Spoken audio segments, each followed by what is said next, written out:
Another possible roadblock for the medical marijuana bill. Prosecutors worry that too many people will have access to cannabis oil. Thinking of buying an electric car?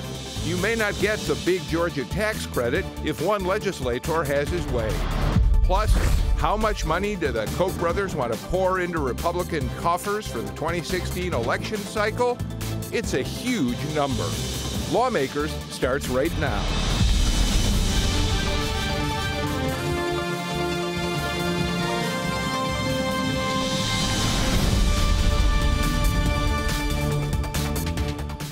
Good evening and welcome to Lawmakers. I'm Bill Nigut. It's day 8 of the 2015 session of the Georgia General Assembly. Time is flying. 20% of the session now complete, just in case you're keeping track.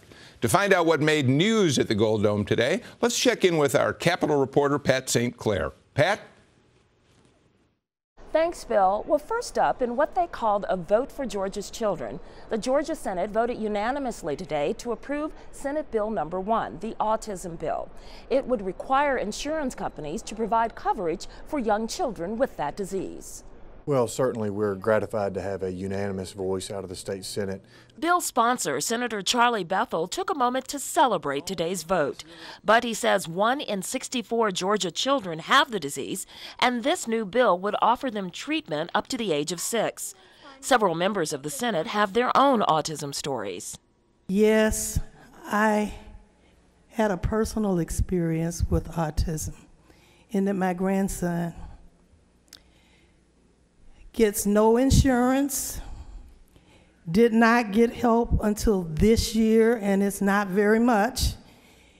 He needs a lot of help. The Senate passed the same bill last year, but hit a roadblock in the House and saw opposition from the healthcare industry and the business community. The treatment is expensive, and this new bill offers ways to monitor what it would cost taxpayers. Bethel is hoping more House members will come on board. 38 states have determined that this is the most efficient mechanism for the state to do, to see that this treatment is available, and we think that they're right. If our peers in the House have issues or concerns about that, we're going to listen to them. Now the autism bill goes over to the House next week, and the House was very busy today as well. Even though the calendar year is just getting started, for those who go by the fiscal calendar, the year is nearly half over. So the House voted today to approve the supplemental budget bill for $21 billion. The supplemental budget is simply a reworking of the original budget with tweaks and adjustments to account for real numbers instead of projections. Representative Terry England, chairman of the House Appropriations Committee, says education is one of the biggest items, covering new enrollment for children coming into Georgia's school system in the last year. There's always a little bit of a lag there because you don't know exactly how many kids are going to show up on that first day of school. And so what we do in the amended budget is the biggest item usually is the midterm adjustment. So that money's put in there, and it's usually, depending on the year, depending on the growth, somewhere to $150 to $190 million. There is also $30 million allocated to upgrade technology infrastructure in Georgia schools. England says the budget process runs smoothly, and there are rarely huge budget battles. It's been a lot of fun for me being in this role, and having a governor that comes and says, what do you think your members think about this, or what do you think they think about that? And the same, he does the same with the Senate as well.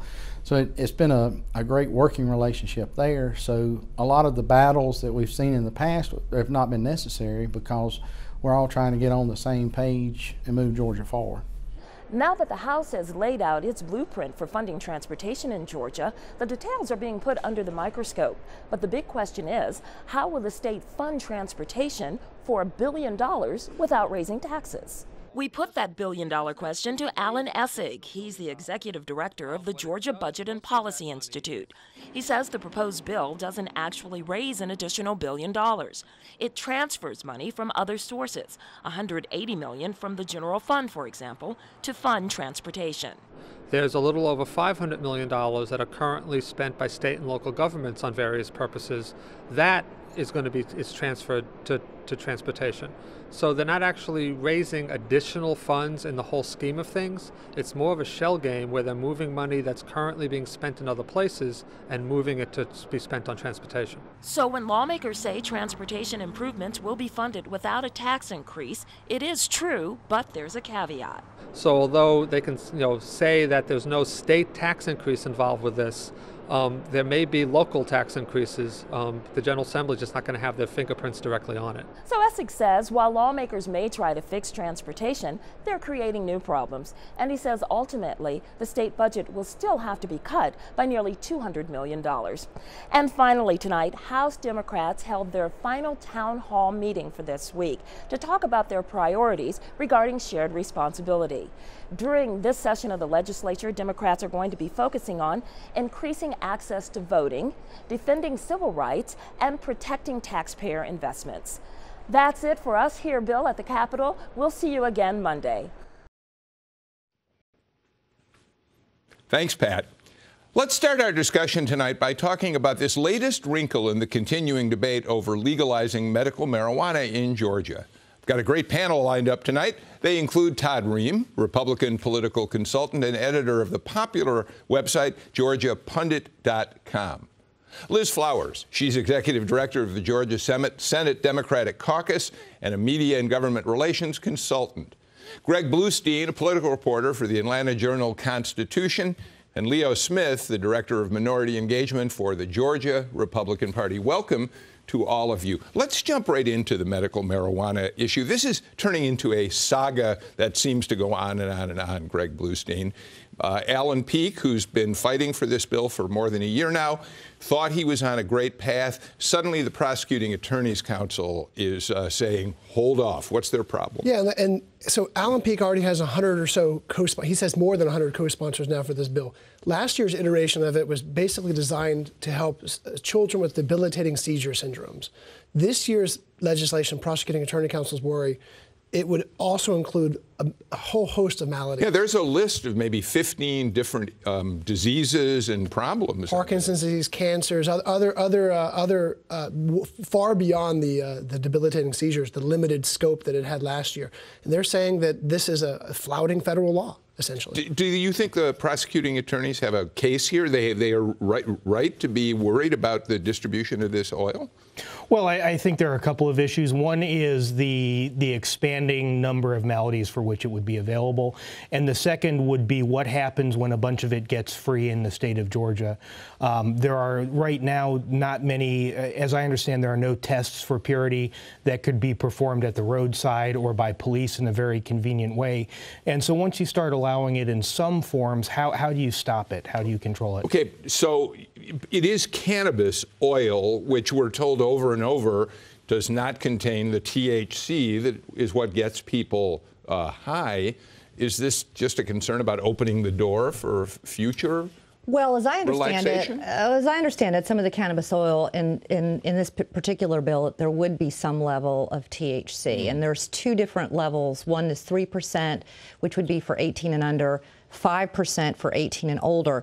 And the reason for that is that some of the debilitating illnesses that are contained in the bill can only be treated by a little bit of THC. Nausea related, whether you're having chemotherapy, if you have wasting away disease, or some of those types of things that require a little THC to deal with the nausea that comes along with the disease. Do you think Democrats in the legislature would object to expanding the list of diseases that are covered? No, I think as a whole, not every Democrat, but certainly largely, is that folks would want to see that if somebody is suffering, whether you are a child or whether you're an adult in Georgia, that you have access to whatever appropriate and legal medical relief is there. I mean, that said, I think we need to look at this not through the prosecuting attorney's lens, but look at it through the lens of what's right for Georgians and what physicians think is right for taking care of Georgians' health care. Yeah, I understand that. Let's look at what Alan Peake said in response to the prosecuting attorneys. We put it up on the screen. Why not offer that medicine to other citizens who could possibly benefit? I have no problem fighting that fight all day. Leo Smith, you're involved in politics day in and day out.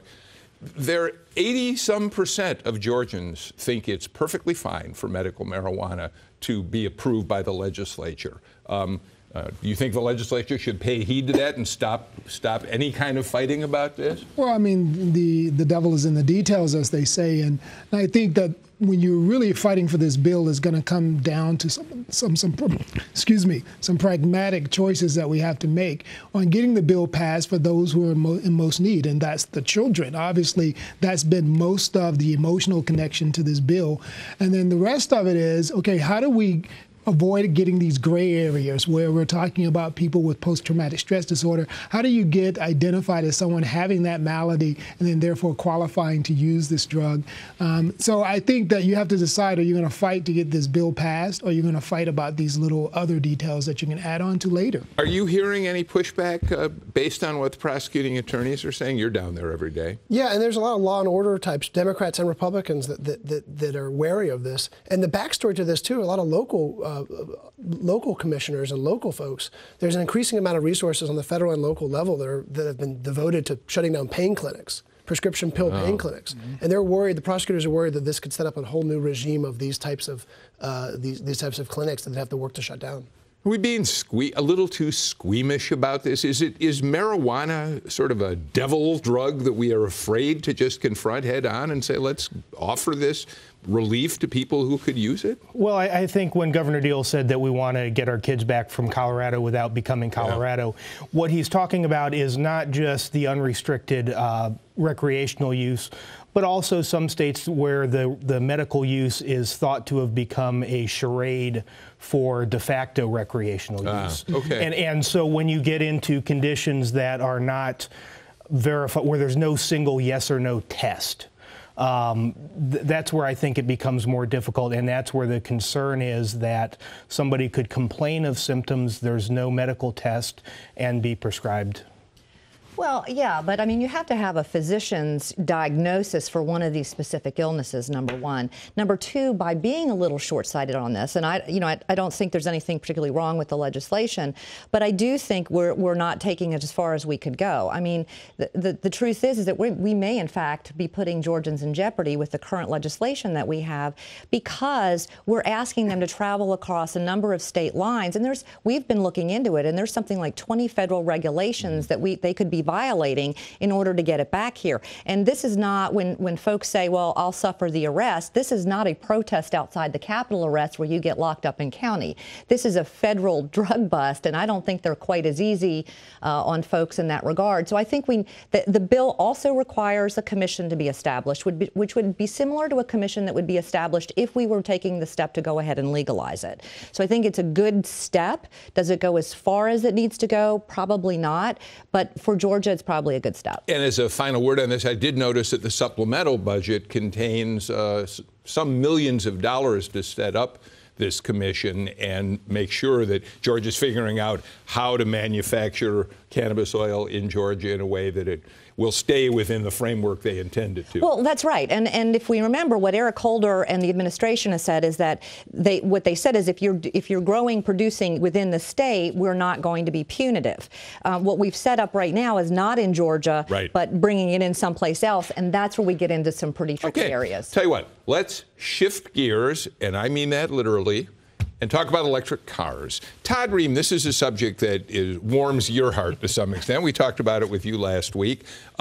We predicted, because he told us he was going to, that we were going to see a bill dropped that would throw out the $5,000 tax credit for electric vehicles, and now that bill has, in fact, been introduced. Is it going to go anywhere? I think that there is substantial sentiment for it on the Republican side. Even for those folks who are pro-electric cars, who are pro-hybrid technologies, there's a feeling that the technology has matured and the market has matured so that we don't really need to do this. There's also the fact that if we're adding a $200 or $300 fee for these electric cars, it doesn't make sense to give $5,000 when you buy it and take it back $200 a year. So, Greg, we're going to see two bills on this one. The Representative Harbin has a bill that would gradually phase out the tax credit. by 2019. He says he doesn't want to do it immediately, as I understand it, because he believes that businesses are gearing up. They're putting in charging stations. This is an appealing thing to millennials and young people who might work for the companies. He sees it as an economic incentive indicator. And then we have the bill by Alpharetta Representative Chuck Martin, who says, no, let's get rid of it this year. What are we going to see happen with this? Yeah, there's a clash between the two, and it's hard to do anything cold turkey in the legislature. That's why these sunset bills are a little more popular. But it is important to remember that almost 2% of new cars in Georgia that are bought are electric vehicles. And that number is only going to be seen as growing higher as this goes on. And there's a powerful lobby down there that is up there, that is down talking to lawmakers every single day, trying to keep those tax credits preserved. Leo, I saw you nodding when we were talking about this a minute ago in terms of whether we're going to see this removed or not. Is this a good thing to take this incentive away from people who might buy electric vehicles because they get the tax credit? Well, I think the market is speaking, and when you see people making the adjustments, as Todd mentioned, of having the charging stations and that becoming part of people's retail offerings, obviously this is becoming part of the regular life of us. And I think that we'll see a graduated sort of agreement between the two of them, where they'll probably come to agreement just to get something done that will phase it out over several years. Well, I'm interested in the fact that as Todd Ream points out, we now know that there's an agreement in the House by the leadership that they know how they're going to pay for the transportation initiative. And as Todd points out, one way to do that is to give tax people some $300 a year for having an electric vehicle. So you're taking away the tax credit and adding a tax to them on top of that. Well, and that's to Greg Bluestein's point about whether or not we're not going to go cold turkey on something, but maybe see something phased in. And I don't think anybody's going to fight particularly that people need to help pay for the roads that they're driving on. And so a $200 to $300 increase per year for folks who drive electric cars is not unreasonable, and maybe phasing out the tax credit that they receive. But I think there's another issue that we need to pay attention to, because none of these things are just isolation, is, Metro Atlanta's environmental issue. We've just climbed out to a marginal level through the EPA, and, electric cars have helped us do that. And we've got another reporting period at the end of this year, and we're not quite there yet. So we could see slippage again. So that's extra money that we're going to be paying as a region. So how are we going to deal with all of that? We have to look at the full picture. Okay. It'll be interesting to see how this goes forward, and we'll be watching it and invite you all to talk about it as both bills make their way through the process. So let's pause for a minute, and when we come back, we'll take up the issue of gay marriage. Is Georgia going to let Alabama get there first? We'll find out in a minute. But as we go to the break, family legacy looms large for this particular lawmaker. Representative Valencia Stovall is a Democrat from Lake City, representing House District 74. She was sworn into the General Assembly in 2013, but she says she cut her political teeth as a child observing her father. He was Lovett Stovall, and he was an active participant in Georgia politics. He aided in the campaigns of Atlanta Mayors Maynard Jackson and Shirley Franklin, among many others. The Stovall political legacy continues. Lawmakers will be back in just a minute.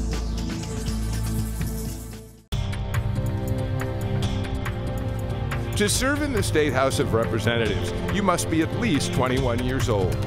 To serve in the State Senate, you must be at least 25. Other requirements include residency for at least 2 years in the district you want to represent, and residency in Georgia for at least 2 years. Interesting, but we should mention that all of that might change if Representative Ben Harbin gets his way. He's introduced a bill that would let 18-year-olds be elected to the House and 20-year-olds be elected to the Senate. Our show writer, Lisa Clark, asks, what's next? A timeout chair in the Speaker's office? Welcome back to Lawmakers. I'm Bill Nigut. I'm here with Todd Ream, Republican political consultant, Liz Flowers, the executive director of the Georgia Senate Democratic Caucus, AJC political reporter Greg Bluestein, and Leo Smith, Georgia Republican Party. All right, so let's talk a little bit about what's going on with gay marriage really across the South. Liz Flowers, a federal judge has now thrown out Alabama's gay marriage ban, joining any number of states which had banned gay marriage but have had their bans thrown out.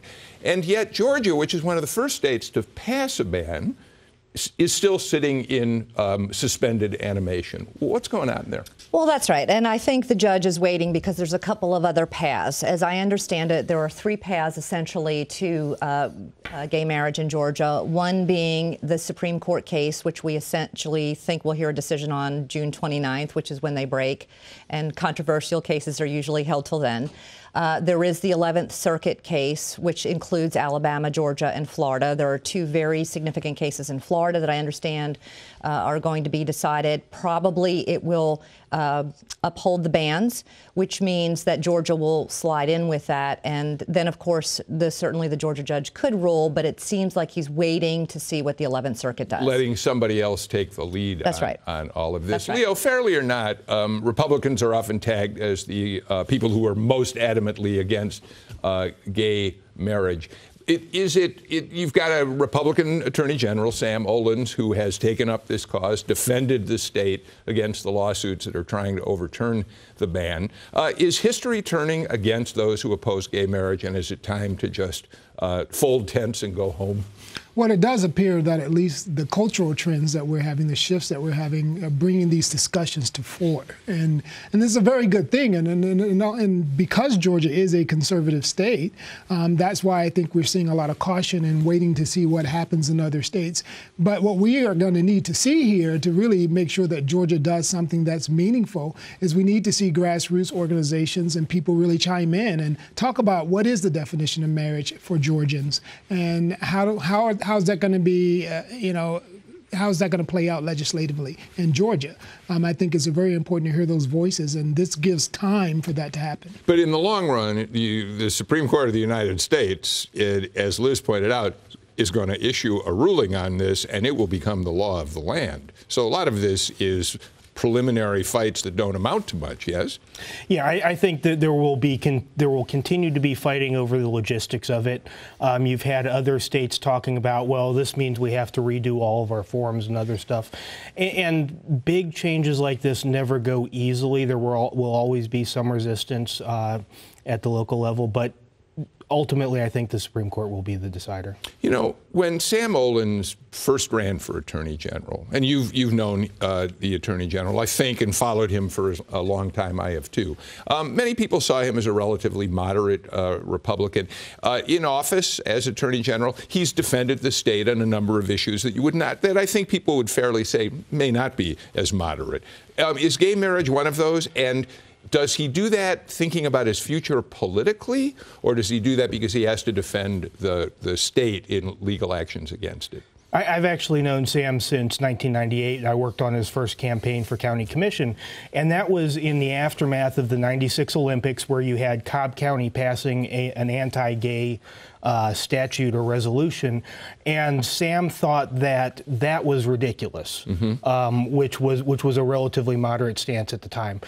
At the same time, Sam takes his duty as the Attorney General very seriously, and I'm not sure that he feels he has the latitude to pick and choose which of Georgia's laws he's going to defend when it is his duty. I think that he probably is comfortable defending this one in particular, but I'm not sure that he simply feels like he can pick and choose. But Greg Bluestein, we suspect it's possible that next time we have a gubernatorial race, if Sam Olens decides to throw his hat in the ring, you may very well be reporting on that.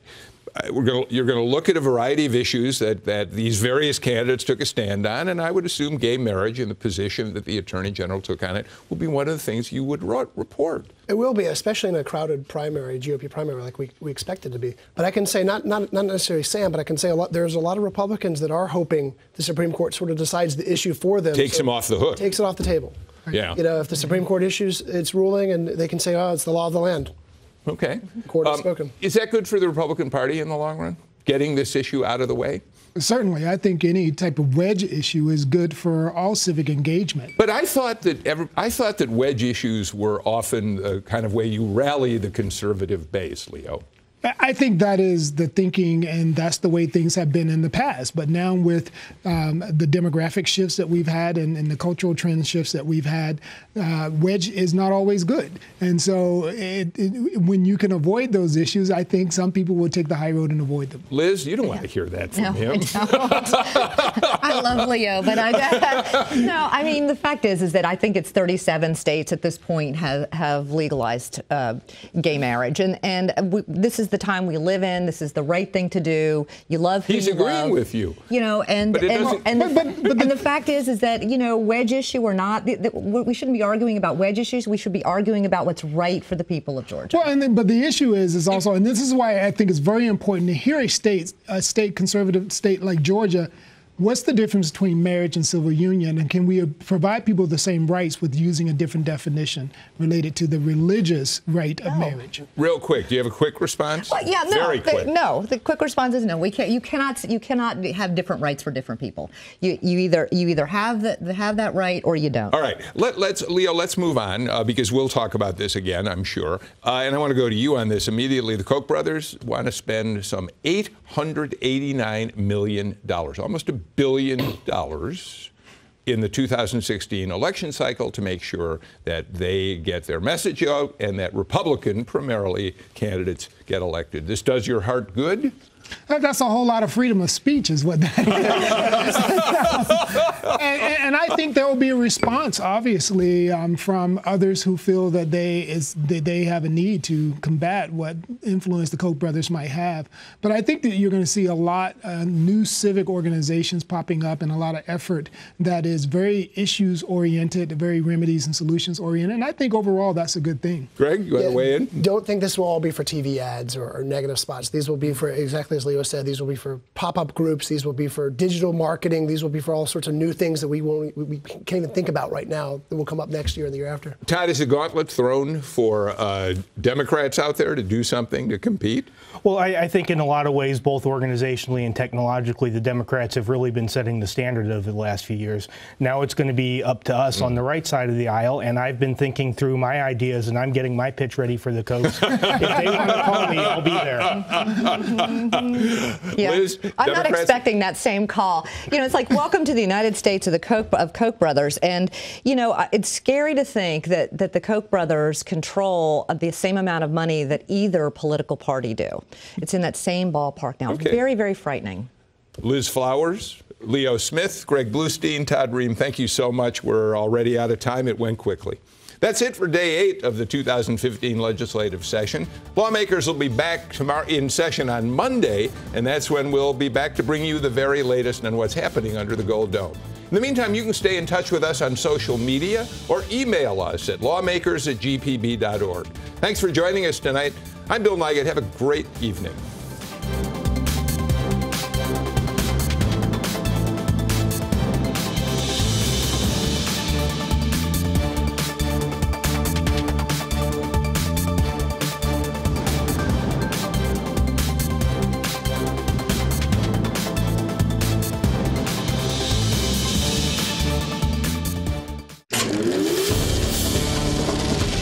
This is a GPB original production.